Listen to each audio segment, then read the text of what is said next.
to the invocation, please? Yeah, you got the Yeah? sheet. Sure do. Thank you.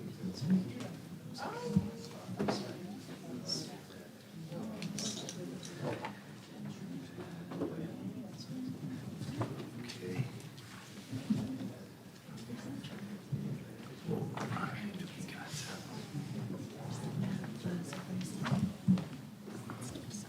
Okay. Got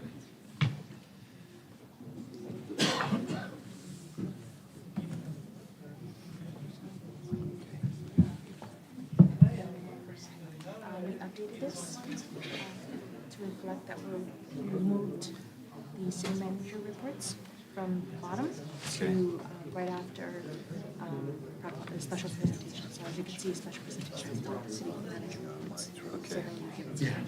So that's all we're doing? That's the only thing, yes. The city manager report. After special presentation. Before public hearing. Okay. And then these are the comments that we received. Are we under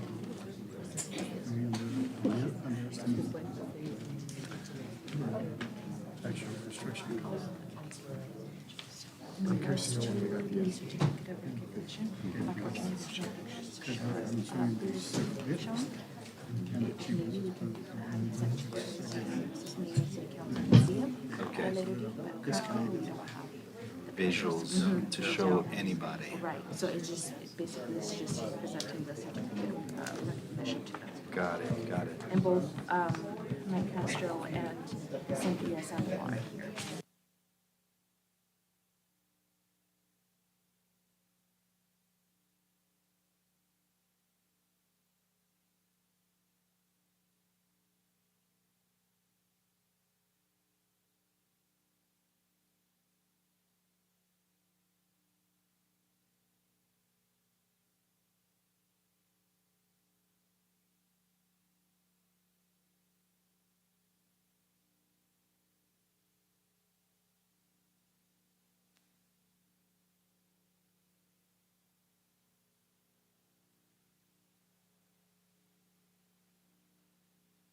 Welcome to the Peak Council meeting, June 13, 2023.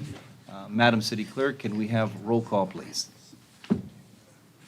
Council members, commissioners, Dr. Sanchez, Here. Garcia, Here. Camacho, Here. Mayor Pro Tem Vice President Lara, Here. Mayor President Lutz, Here. all present. Thank you for that. And Councilmember Camacho, can you lead us in the invocation, followed by Councilmember Garcia in the flag salute? Please bow your head. Heavenly Father, as we assemble here today, may you bless this meeting.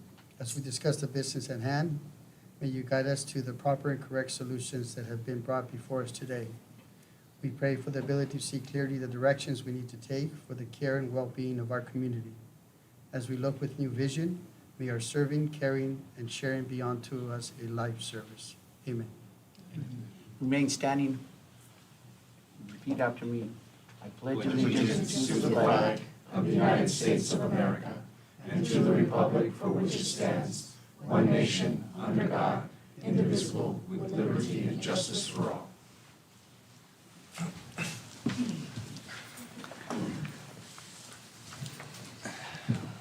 Thank you, council members, and I do want to acknowledge, we do not have the space for our commissioners in this room here, but as soon as we do the remodel in City Hall, we'll have room for our commissioners. I do want to let the public know about that.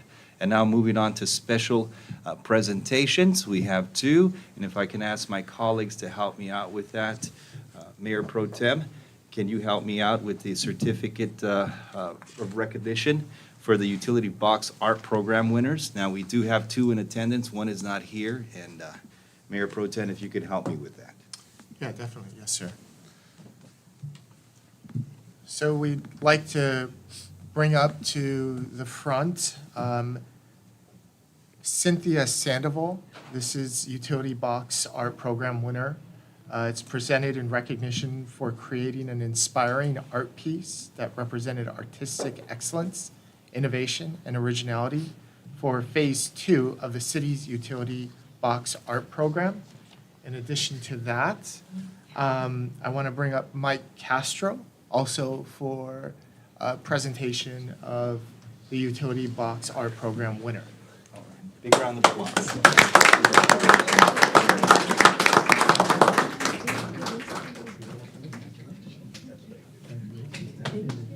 Thank you.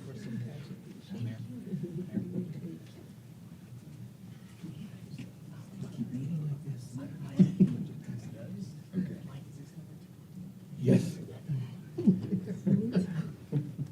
It's taking all the awards. And we did want to also, we also wanted to acknowledge Michelle Fleck. She's not here, but she also was one of the winners. Yeah,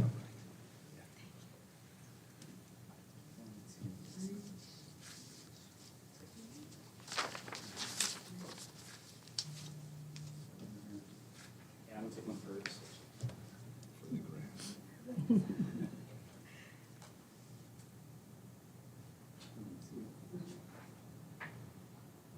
you. Congratulations. Good to see you. Thank you.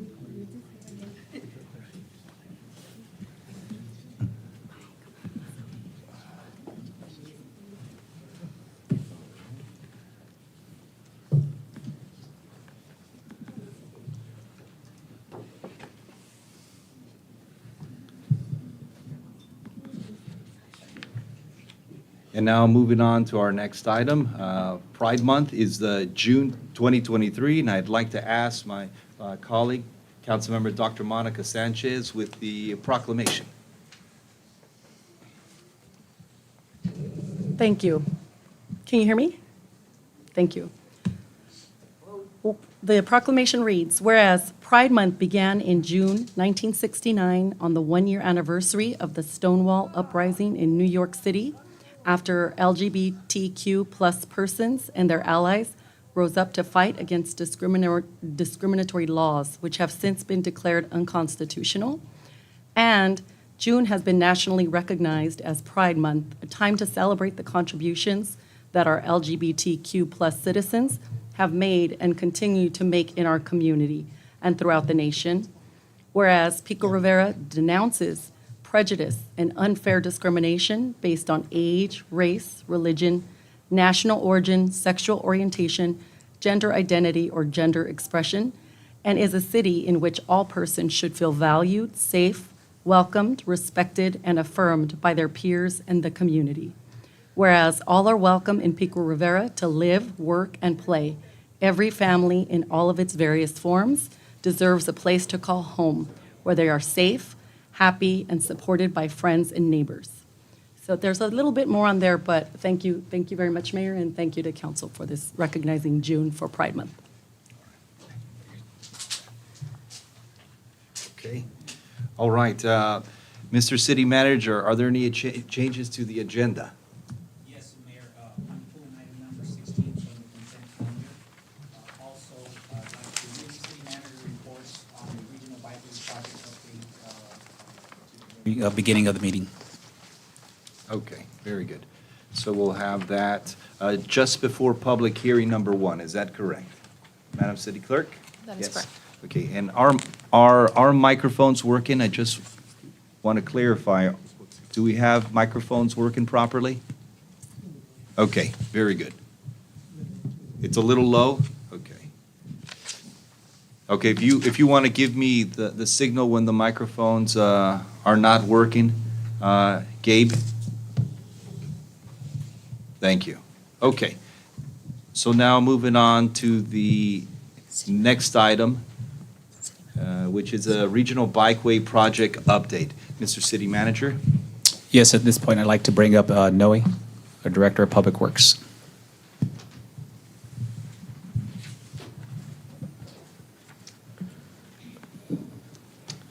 Evening, Council. Got a presentation here for you on the Regional Bikeway Project along Mines Avenue. So hopefully you've seen this before, and it's just been a while since you've seen this. Again, this is on Mines Avenue. Whoop, went too far. Which way did I point this at? Okay. there we go, sorry. It's Mines Avenue, and it basically connects the two riverbeds, the Rio Hondo Channel to your left and the San Gabriel Channel to your right.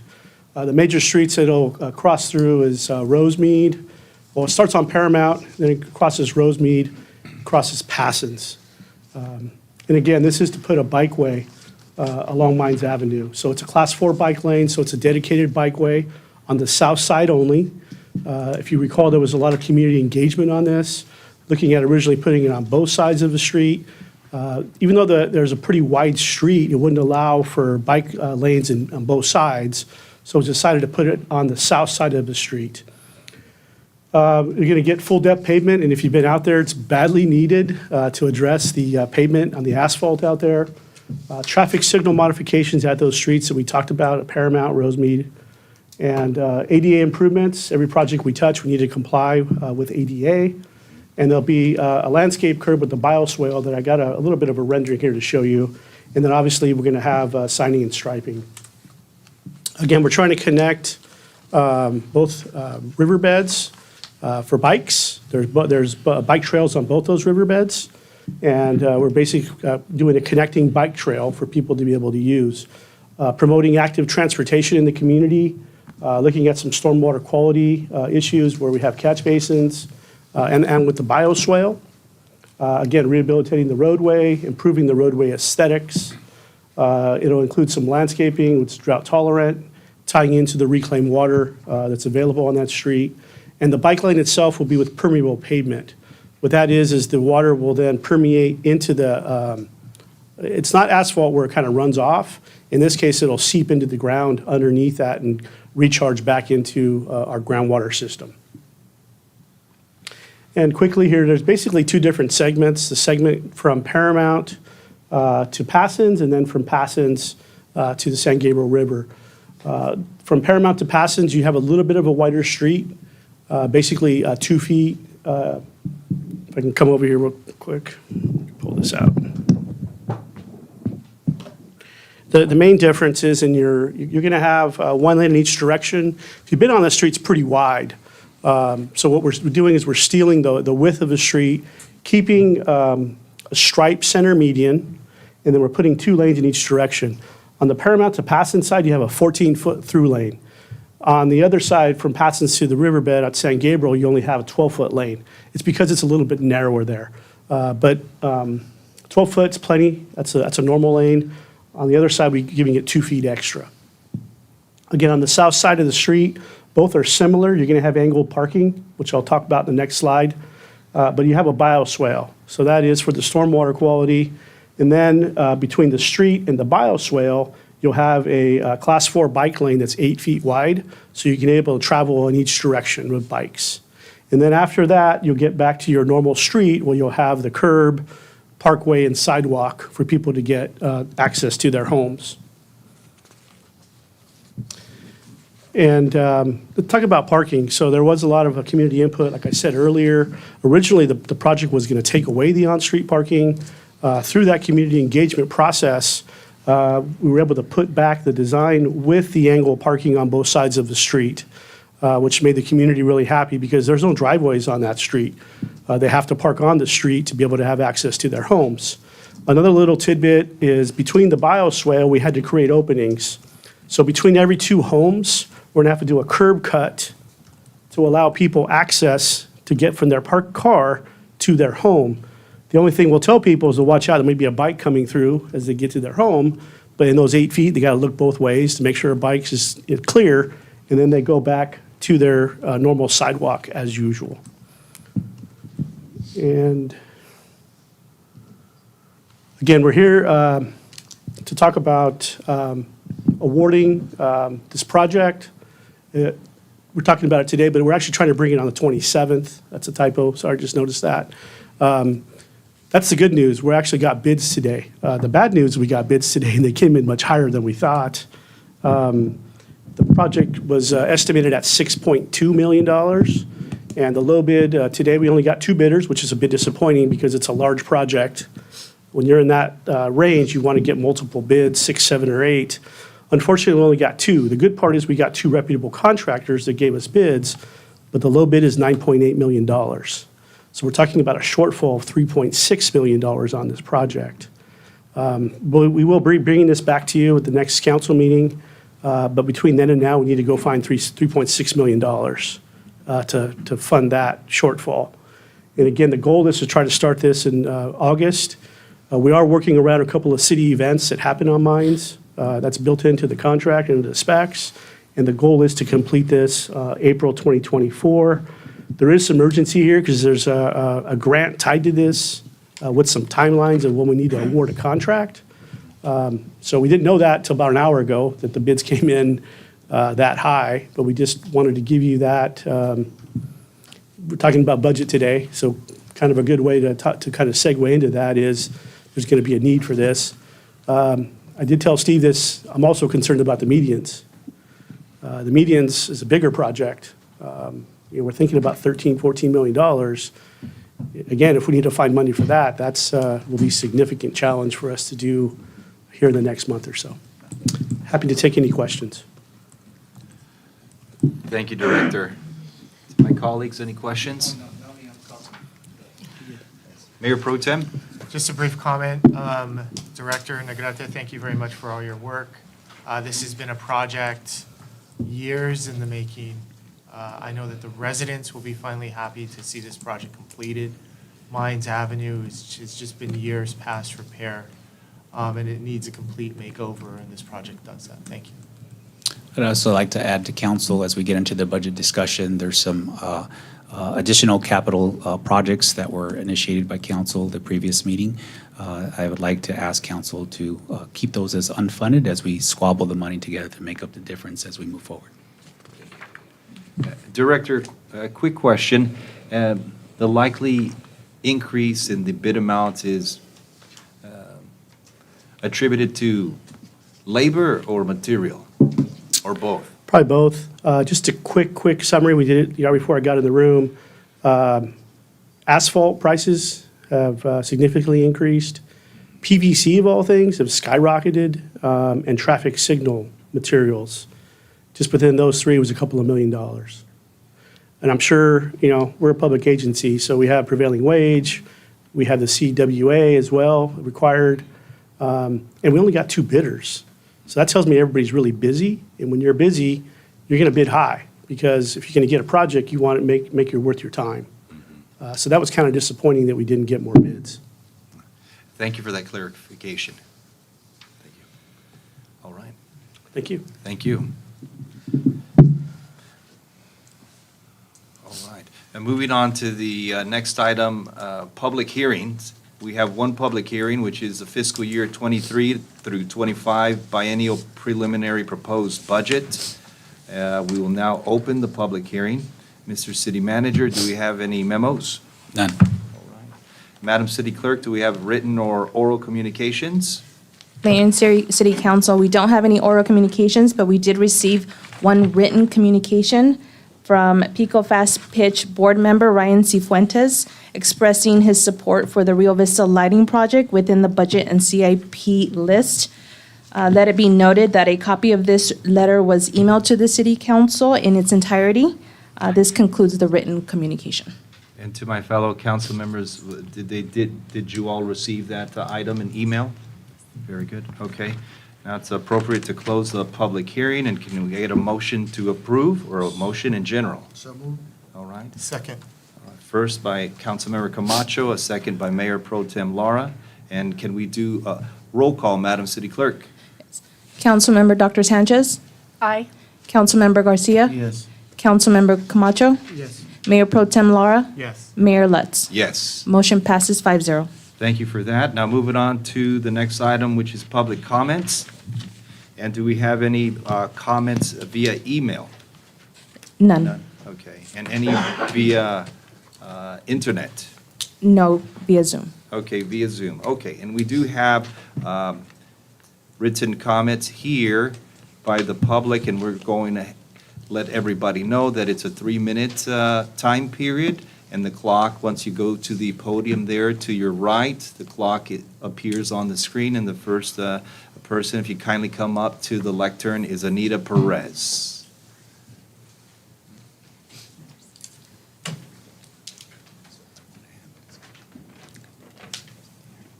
Good evening. My name is Anita Perez, and this is Fernando Centeno. And we're with Helpline Youth Counseling. Our mission is to help build individual, family, and community health, well-being, prosperity, and equity.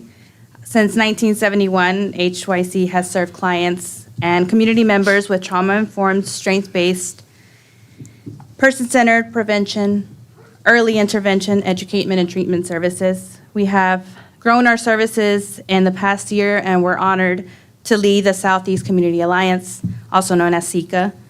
And within this coalition, we actively engage the public in addressing alcohol, marijuana, methamphetamine, and prescription drug misuse and abuse, and to develop tools and resources to educate and empower the community of the Los Angeles County Service Planning Area 7. We wish to create leaders in empowering youth and adults to live and advocate for healthy and substance-free lifestyles for themselves and their communities.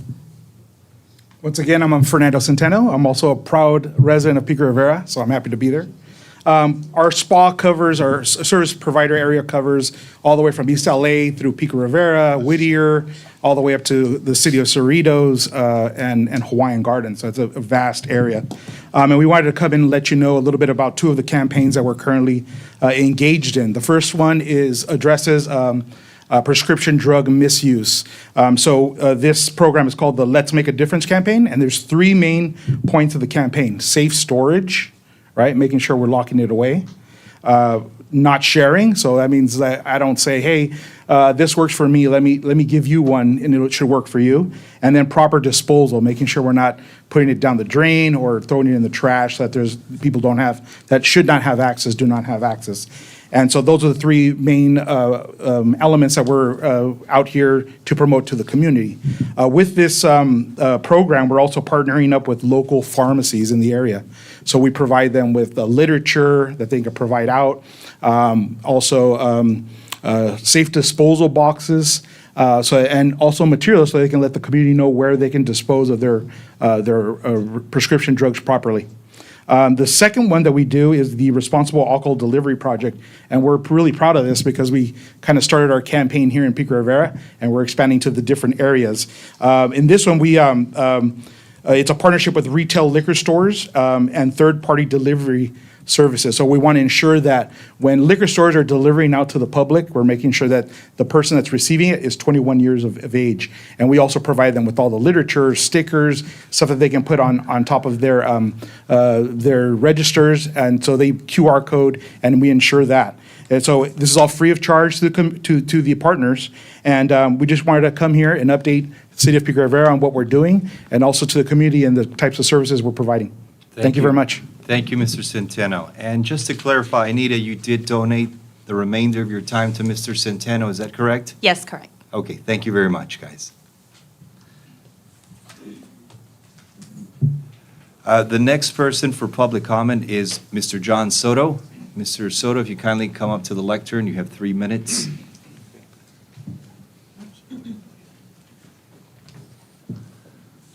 Greetings. We don't believe the sound engineer's report is either accurate or complete. I understand from Pam Yuger's PowerPoint, the sensor was placed at a pine tree in the golf course parking lot. That location would not be effective at all. I'll explain. On February 3rd, I called the sheriff's office. A deputy responded, TAC 85, from the parking lot of the golf course. I asked him to come down to our home. When he arrived, he said the music was much louder at our neighborhood than in the parking lot. He mentioned the sound was echoing off the building and channeling through our neighborhood. He also mentioned that the elevation difference between the parking lot and our homes. This evaluation by the deputy, we already knew. So why did the sound engineer not make this observation and make adjustments to the monitor placement? Between the monitor placement and the banquet facilities, there are 3 large full-grown pines, 1 big palm, 2 large trees, and large bushes. Between the monitor and the freeway, there is no relevant buffer, so obviously they will get more ambient noise just from the freeway, not to mention the parking lot traffic. The sound engineer could have put the monitor at the property line near the first tee. This distance from the banquet room to the monitor was approximately 250 feet. The distance from the banquet room to our north property line is approximately 175 feet. The distance from the banquet room to our 2 neighbors is only 75 feet. The placement of the monitor was also up in the parking lot, which is elevated 25 feet above our homes. And there's a 30-foot easement between our east property line and the golf course wall. So clearly, the monitor was way out of where our neighborhood is being impacted by loud, intrusive music. All the sound engineer had to do on the night of the events were being recorded was to come to our neighborhood and hear for themselves while the sensors were recording. On both nights, the music was loud. I called the sheriff's on April 15 at 10:30. The dispatcher said they would send out a car. The music stopped before midnight. These are 2 nights the sound engineer was monitoring. I have a bachelor's of science degree from Cal Poly Pomona. My wife has a bachelor's degree from Cal Poly and also has a master's from Cal State Los Angeles. My neighbor Victor has a bachelor's from Cal State Los Angeles and a master's from USC. I think we are intelligent enough to recognize the difference between ambient noise and loud, intrusive music simply by using our ears. In all honesty, I believe most everyone can. For the last 10 years of my career with the gas company, one of my duties was to analyze federally mandated procedures for accuracy as it applies to field operations, some screened by engineers. So this analyzing is not new to me. I will address the Puka River Municipal Code and why it is more adequate than the LA County Municipal Code for our purposes. Lastly, on May 26th and June 9th, I had to call the sheriff's office again. Boom, made it. Sorry. Thank you, Mr. Soto. And up to the lectern now is Maria Soto. Ms. Maria Soto, if you kindly come up, you have your 3 minutes. Thank you. Good evening, everyone. When we found out that the sound engineer was being hired, our thinking was that they would be making recommendations on how to mitigate or contain the noise to the facility. In other words, how to soundproof the building. Second, that it was going to be done where they were still playing music outdoors so that you could see the true impact in our community. And take into consideration where the sound most impacted are homes. The monitor should have been placed near the first tee where the noise enters our community. You would have seen or received a different report then. Instead, it was used to measure ambient noise in an area that we had already established was where the least amount of noise could be heard, in the golf course parking lot. We know about ambient noise. The freeway noise, which becomes white noise eventually. The occasional ambulance, the teenagers on mini bikes, because we hear this every day. The flock of geese that go by every afternoon. The freeway sometimes is louder than others, but eventually does become white noise. However, the difference is that this noise often leaves us in a few seconds, if not in a few minutes. The music and the noise heard from the parking lots, from the golf course, can last for hours, and the voices can be heard from the golf course can last for hours, and can be heard above any ambient noise that's happening at the time. I do want to state that things have improved. We no longer hear the thud on our walls. And yes, occasionally, we still hear music, and most certainly, people socializing out on the patio. This has become more evident as there is no outside music to drown out the voices. No, this is not a few minutes as people are leaving and carrying out presents. This is while the event is taking place and it can last for hours. We're hoping that the signs that Pam mentioned can help us relieve this issue.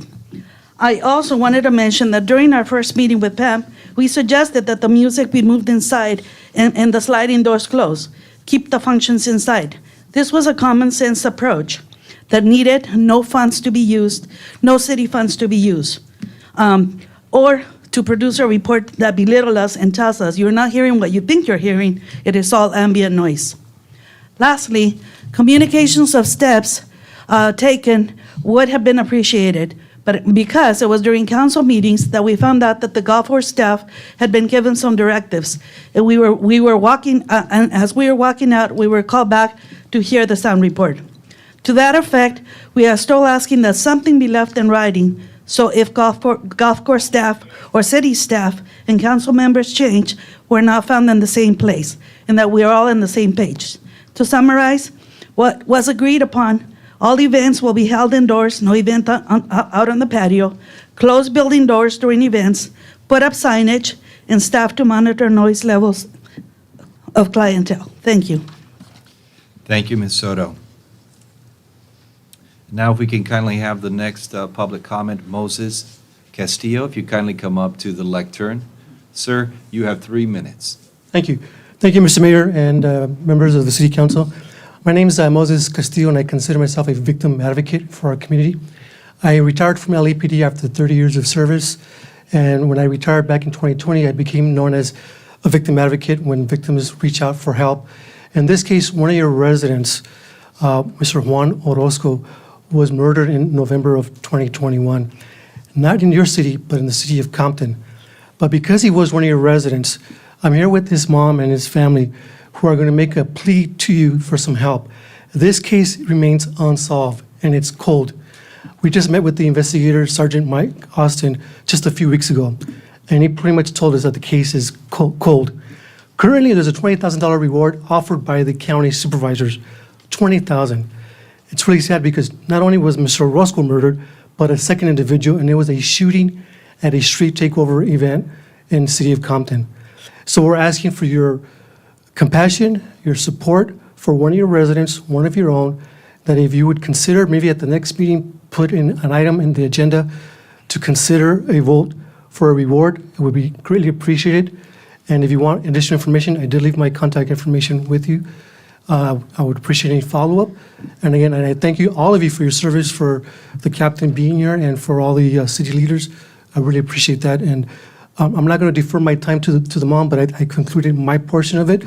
But, Mr. Mayor, the mom only speaks Spanish, but if it's okay with you, I could translate for her when she comes up. Absolutely. All right, thank you. Yes. Pase.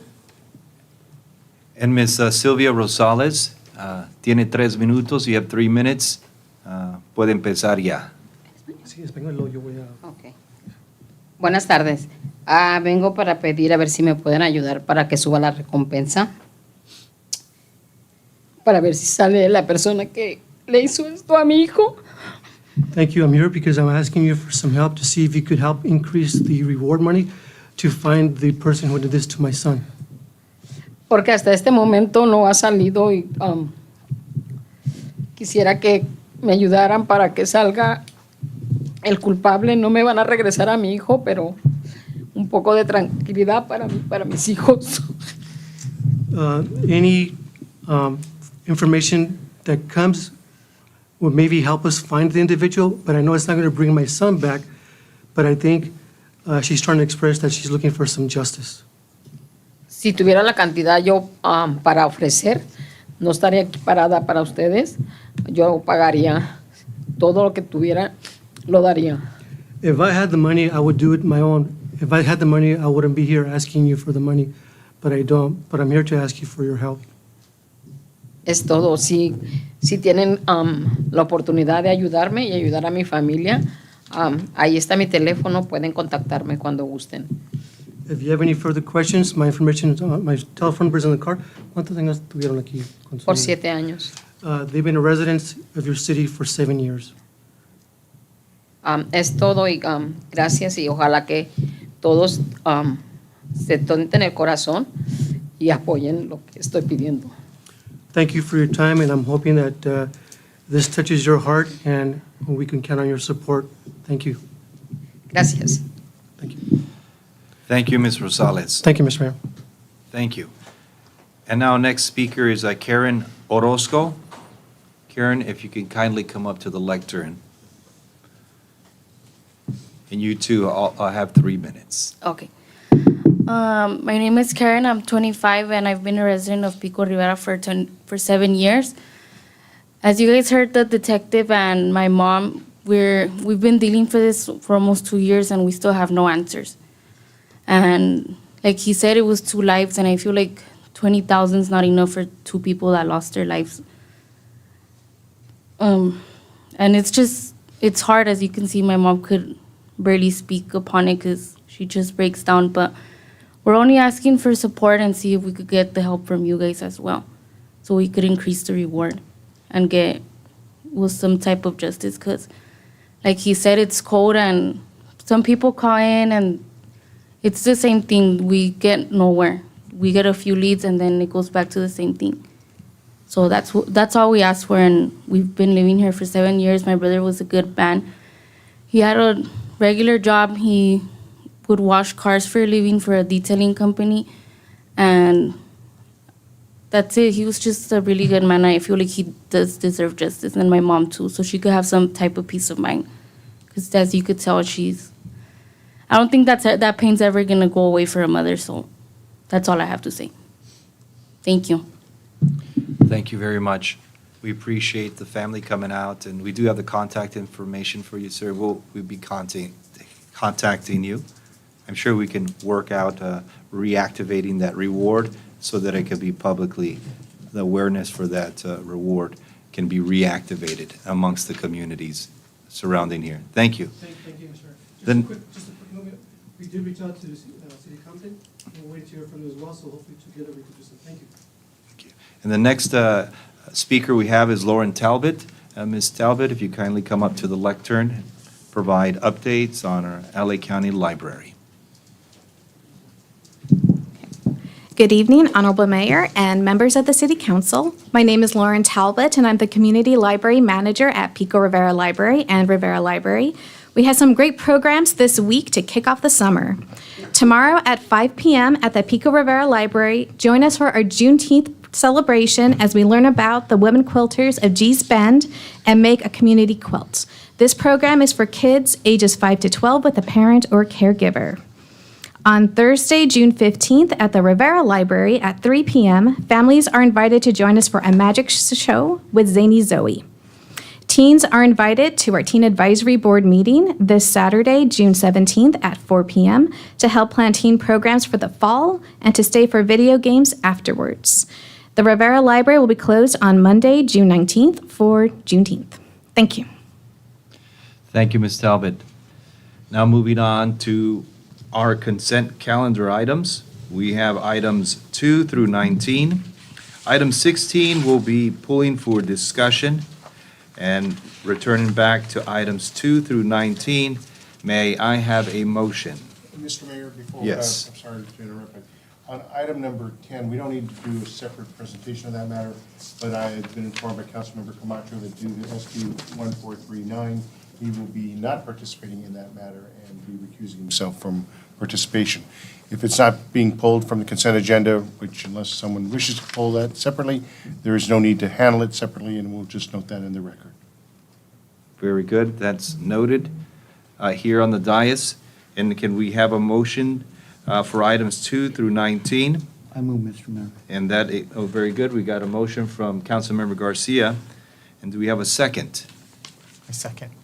And we have Mayor Pro Tem Lara second that motion. Again, that's items to be approved 2 through 19, minus 16. Yes. And now moving on to item number 16 for discussion. Mayor, we need a roll call. Oh, that's right. Roll call, Madam City Clerk. Council members, commissioners, Dr. Sanchez, Aye. Garcia, Yes. Camacho, Yes. Mayor Pro Tem Lara, Yes. Mayor Lutz. Yes. And item 10 will note Councilmember Camacho. Very good. And item number 16, Local Roadway Safety Plan, LRSPL 5351. And Mr. City Manager, Yes, Mayor, I have Noe Negrete, Director of Public Works, to give a presentation on the local roadway safety plan. Thank you, Mr. Mayor, Mayor Pro Tem Council. Here to present to you just a summary of this report and why it's important for us. So I'll walk you through here. I promised Steve I'd go fast, but if you do have questions, we're here for that as well. So what is a local roadway safety plan? So really, it's a study that has 5 goals. We look at collisions and accidents throughout the city, analyze those, identify safety issues and locations on the roadway where we need to improve. There was some community engagement done as well on this to facilitate some of their input. And then look at countermeasures, what we can put in those places to make the roadway safer. And then finally this report is required for us to leverage and go after additional funds. And at the end, I'll tell you, even with this report in draft mode, we were able to get some money, even with it not being finalized. At the end of the project, we'll tell you that there's a way to improve things on the road, right? So there's the 4 E's. So engineering is what we focus on the engineering side, but there's an education component, there's enforcement component, and there's the emergency response component as well. That's what makes our roadways safer. All four need to attack this problem. We're always running late, right? And we try to make up time in our car. We need to try to avoid doing that because it's unsafe. Again, we looked at 5 years of data on this. All different types of collisions were looked at, trends, types, conditions of the roadway, locations of the roadway. We looked at high injury intersections as well as corridors or mid-block segments to try to identify those. And again, countermeasures, which I'll show you a few examples, and looking at areas where we can try to improve. I'm just going to run through this real quick, but this is essentially what the plan did, data collection, again, collision analysis, looking at the high trend areas, and then looking at ways to try to fix those. On this, there was a stakeholder meeting in September of 2022 and another stakeholder meeting in December 6th of 2022, as well as there was on the website able to get some feedback from the community. And again, this is the community responses, 116 responses, the various streets, and what their categories, what they were concerned about. That was worked into the report. Paramount and Rosemead Boulevard received the most comments. Surprise, surprise, speeding and pedestrian safety was the biggest concern. Again, this is a citywide map of just all the locations, just under 3,200 collisions in that 5-year period. I think I calculated that out to 1.75 collisions per day. So be careful when you go home today, please. Be careful. Luckily, I'll say luckily, 81 of those are either fatal and severe. And if you look at our average on top is the number, the total. And thank God the red is low compared to that. We hope that can even be lower with some of the measures we want to implement. Again, I'm not going to go through each one of these. Give you a handout. Feel free to look at them and call me after. Again, our top intersections there, Slauson and Paramount 1, Rosemead, Whittier, so on and so forth, all the major streets. And again, the corridors, same thing, Rosemead, Whittier, Slauson, all of our major east-west, all of our major north-south. We have a toolbox. So this is just an example. Instead of reading it, I'll show you a couple of examples.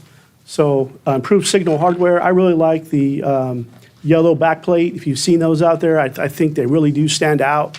You'll see all of our new projects are doing that out there. It shows you where the signal is, so when you know it's red, you stop, right? Green, you go.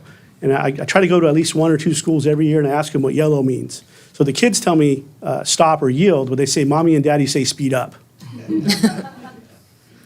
Okay, we got to change that. Again, timing, we're working on a couple of projects with the county to improve our corridors and the timing. Emergency preemption, that's basically a button on the vehicle where the ambulance or the fire truck that allows them to get green. So that way they can get there faster. And we're looking at markings. In particular, was markings to the intersections, especially at turns or when there's offsets, to try to guide people better through intersections. Same thing on the roadways. Improving our lighting, the reflectiveness of our signs, looking at speed devices to give you radar feedback signs on the left, and then again, more delineators, more object markers to let people know when there's changes in the roadway. And again, the 4 E's, we're going to keep talking about that, engineering, enforcement, but also education and emergency response. That's all part of the roadway, trying to help things on the roadway. There are 3 projects that we have and 2 projects that we got grants for. Again, I'm not going to go through all of this. This is just the 3 projects, basically safety on roadway segments, striping through intersections that we talked about. We've identified different locations, and then signal timing improvements. Those are the 3 projects that we don't have funding for. And then I told you that in a draft mode, we submitted this in an application for the HSIP Cycle 11. So this one here was a winner, $2.1 million for citywide signal upgrades. And the second one we got was a citywide sign upgrade for another $2.8 million that we just got awarded last month, well, not last month, 2 months ago in March. And again, so the bottom ones are the successful ones, almost $5 million. So we paid $120,000 for this report. I think it paid for itself many times over. We're trying to get after that 2.1 because we've identified some areas of concern to us in terms of our roadway network. And with that, I'll stop and take any questions. Any questions from my colleagues on the dais? Director Negrete, I have a question regarding those verbalized directions, those that says walk or stop. The traffic signals you're talking about? That's right. Okay. Do those significantly reduce pedestrian accidents? Have there been studies on those? I don't know that, but what I do know is we're switching those to countdown timers. So the new law now states you have to give a countdown timer. So it's no longer walk or, hand or whatever the symbol was. You're now going to countdown timers. So you can see, the problem is when it says walk, well, how much time do you have?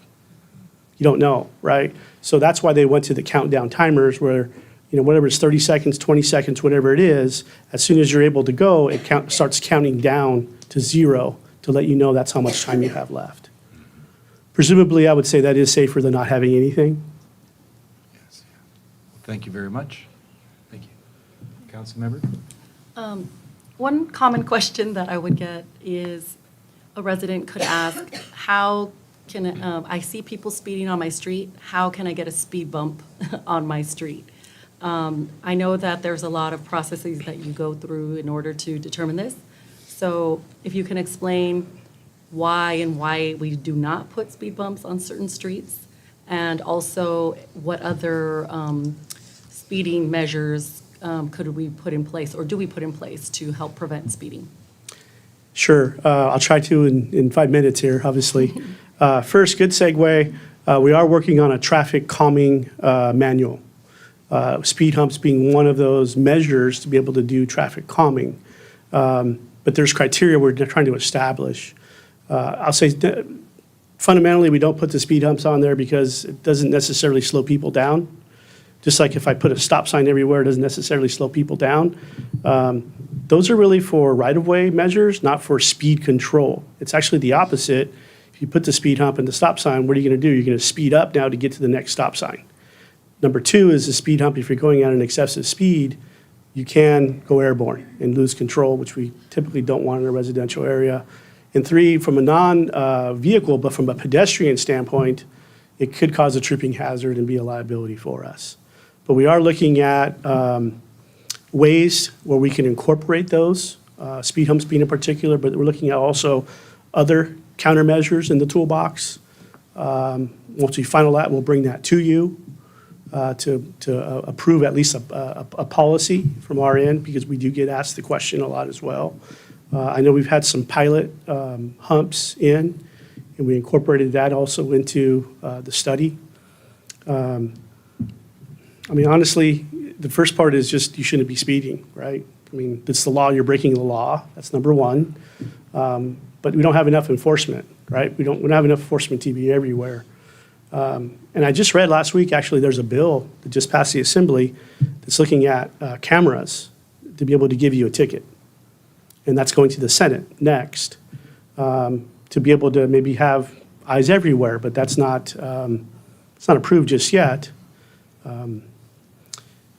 There's no good answer in terms of why people speed. I always say leave 15 minutes earlier, and that hopefully solves our problem. But it's just sometimes not practical. But it's about safety. So the things we put in, we want it to be safer. Unfortunately, and we're looking at this again, but we're trying to see if the speed bumps can be safer. We don't want to make the situation worse. Hopefully I answered your question. Yes, thank you. But we will be bringing something back. Very good. Thank you, Director Negrete. Now, may we have a motion on item 16? Can I just butt in real quick? I'm sorry Yes. here. I was supposed to introduce our consultants that are online, TJKM Consultants, and just wanted to thank them. They were available for anything I couldn't answer. I told them I was going to try, so got them off the hook, but did want to thank them for the study. All righty. Thank you. Thank you, Director. And now, may we have a motion on item 16? So moved. Okay. Second. All right, a first by Councilmember Camacho, a second by Mayor Pro Tem Lara. And Madam City Clerk, may we have roll call? Yes. Councilmember Dr. Sanchez? Aye. Councilmember Garcia? Yes. Councilmember Camacho? Yes. Mayor Pro Tem Lara? Yes. Mayor Lutz? Yes. Motion passes 5-0. Very good. Now moving on to the good of the order, which is AB 1234 reports, new business and old business. And if we can kindly start with Councilmember Garcia, followed by Councilmember Camacho, and Councilmember Dr. Monica Sanchez, and then followed by Mayor Pro Tem Lara. Thank you, Mayor. For AB 1234, I want to disclose I attended the California Contract Cities Association. I also attended the ICSC conference. Both were very productive meetings. In addition to that, I want to thank our captain right here for attending a Friday night community meeting at Rivera Park. Thank you, Captain, for taking time out of your busy schedule to meet with residents on a Friday night during the Dodgers and the playoffs with the Lakers. So thank you on that Friday night. Receiving great comments on our Memorial Day ceremony. So kudos to all the staff for their work on the Memorial Day ceremony over at, on Mines there. I had an opportunity to attend the Santo Fish ribbon cutting. If you haven't had a chance, go over to Santo Fish. It's right there off of Slauson, the old Casa Camino back in the days. And that concludes my report, Mr. Mayor. Thank you, Councilmember.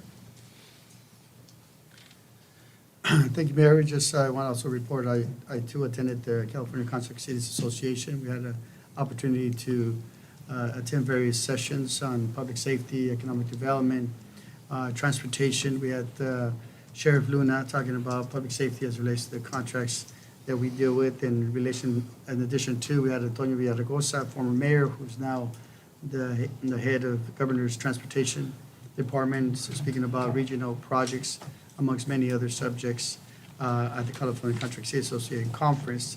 In addition to that, with the International Council of Shopping Centers Conference, we were able to attend and have some meetings with some prospective retailers that want to come into the city of Pico Rivera, some markets. We were able to meet with some of the developers and retailers and felt very optimistic with the amount of potential new retailers that are coming to our city. And that is all. Thank you, Mayor. Thank you, Councilmember.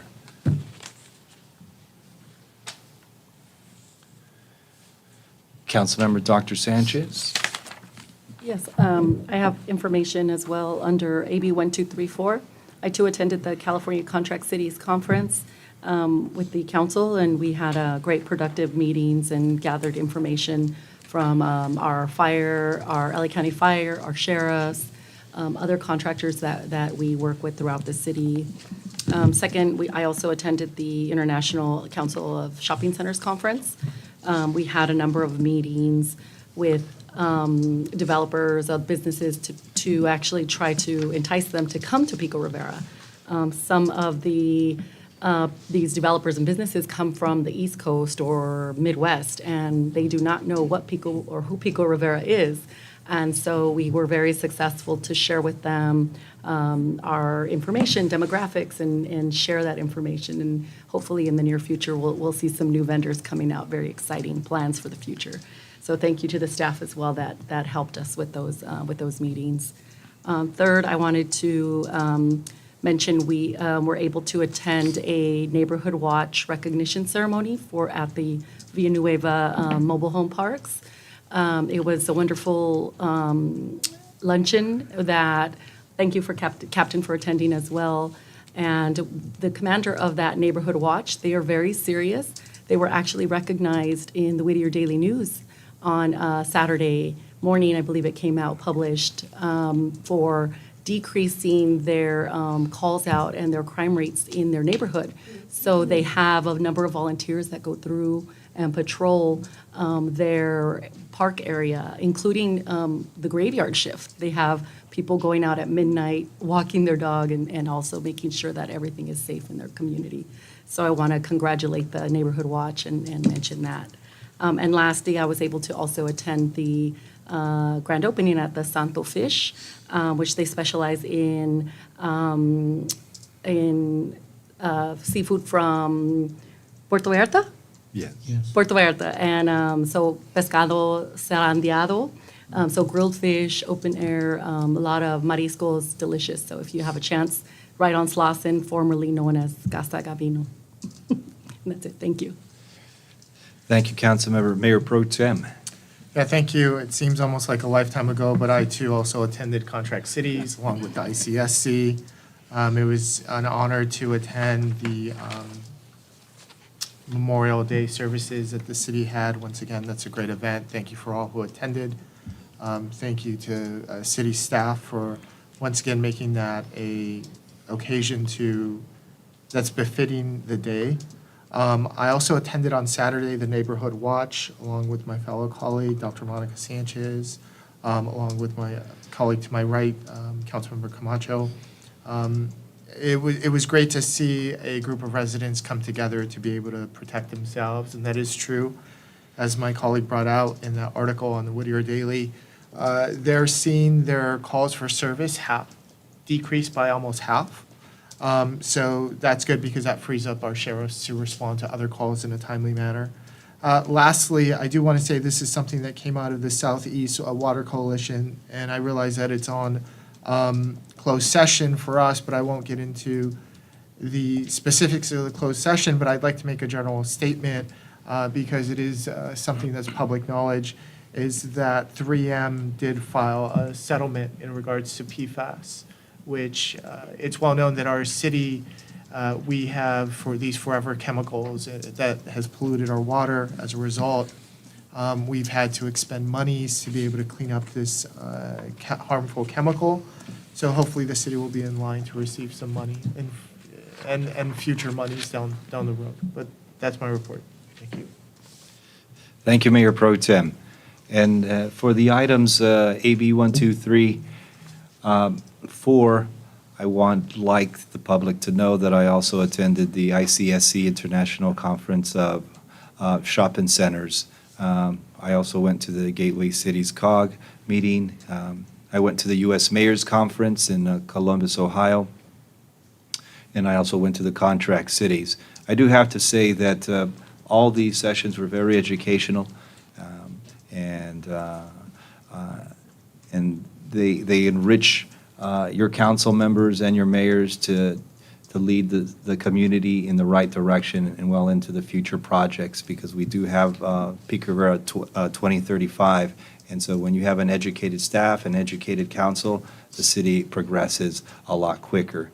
And so I do appreciate having the opportunity to go to these conferences and events. And I also want to acknowledge our Memorial Day, where we honored our fallen heroes, our veterans here in the United States. That was a great ceremony, and we've been doing that for years on end, and we will continue to have that ceremony here in our city. We're proud of our veterans that we currently have in our city, and of course, we're proud of all those that have given us the rights and the freedoms that we continue to cherish day in and day out. I also attended Santo Fish, and anything food related, I'm probably going to be there.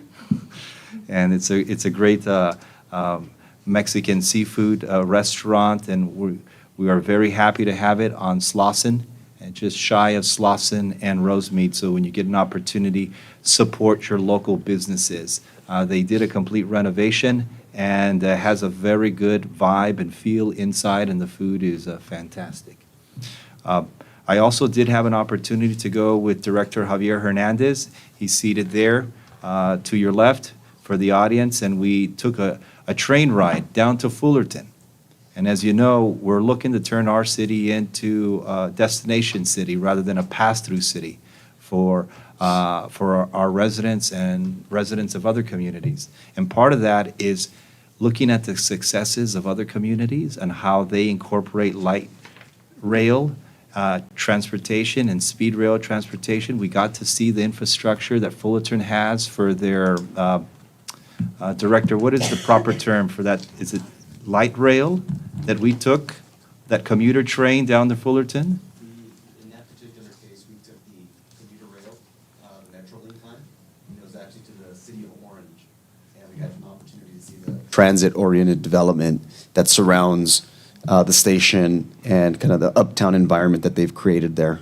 Yes, and as you all know, we're working on plans on bringing a station here to Pico Rivera where we can take the train literally to Santa Barbara, to San Diego, or across the United States. And that's just one more mode of transportation we're going to provide the Pico Rivera residents. So that was, again, a very unique experience, and to go on a field trip was very nice, and to get educated all the while. So I appreciate that to city staff to provide that. I also went to the Rio Hondo scholarship fundraiser and a silent auction that we just had with my colleagues, and a very nice event, and all those funds go to scholarships for students at our local community college. And as you know, Rio Hondo College has a satellite campus directly across the street from the high school. And I do know that attending and taking classes, the credits are free. So if anyone's interested, and please and go to the website and apply, because the financial cost is not as expensive, and it may be actually free for incoming students wanting to enroll. Finally, I did want to let everyone know that the Pico Women's Club is having a luau, and that is scheduled for tomorrow. So anyone who wants to join the Pico Women's Club, you're more than welcome to attend their luau tomorrow. I believe it's at 11 o'clock, 10 o'clock at the Pico Women's Club, and that's adjacent to the Senior Center on Mines Avenue. I did want to have one item here, and as you all know, our longtime local leader passed away, Gloria Molina. She passed away on May 14th, and she was an alumni from El Rancho High School, and she was very crucial in bringing funding to construct the LA County Library that we have here in Pico Rivera. And my colleague, Mayor Pro Tem Laura, had mentioned as well in the past that it would be a good idea for staff to explore and possibly renaming our LA County Library on behalf of Ms. Molina. And I wanted to ask staff if we can look further into that, Mr. City Manager. Do you want to make that a motion?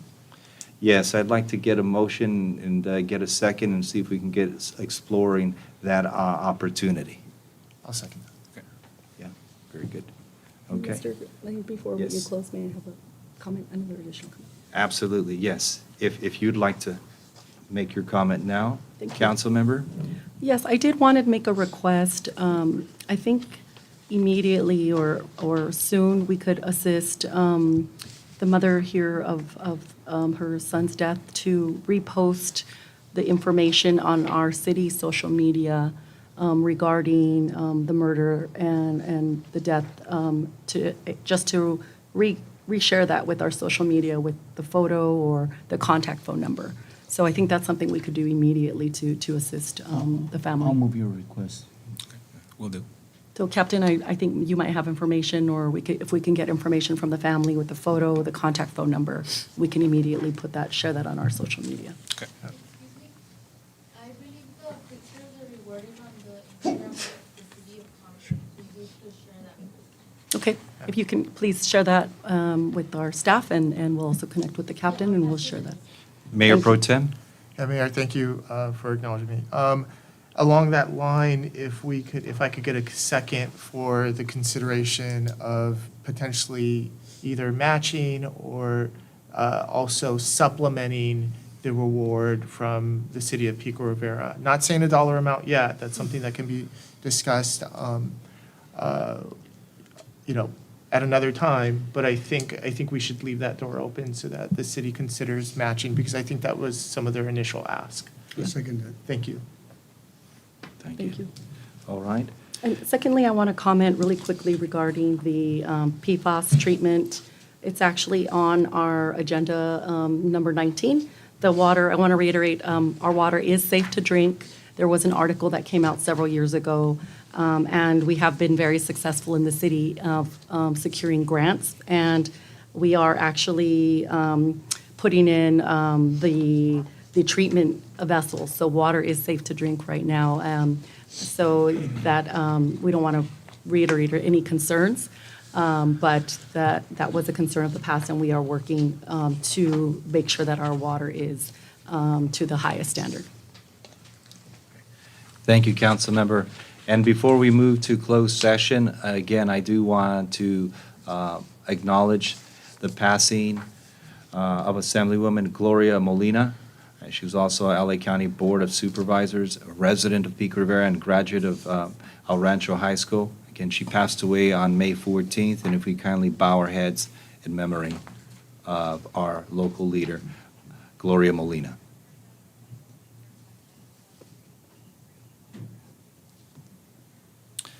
And with that, Mr. City Attorney, can you take us to closed session, please? Yes, thank you very much, Mr. Mayor, members of the City Council. We have items listed on the closed session under conference with legal counsel, anticipated litigation, the BKK working group matter, the conference with legal counsel and existing litigation, the City of Pico Rivera versus 3M Company et al., and also the city manager performance evaluation.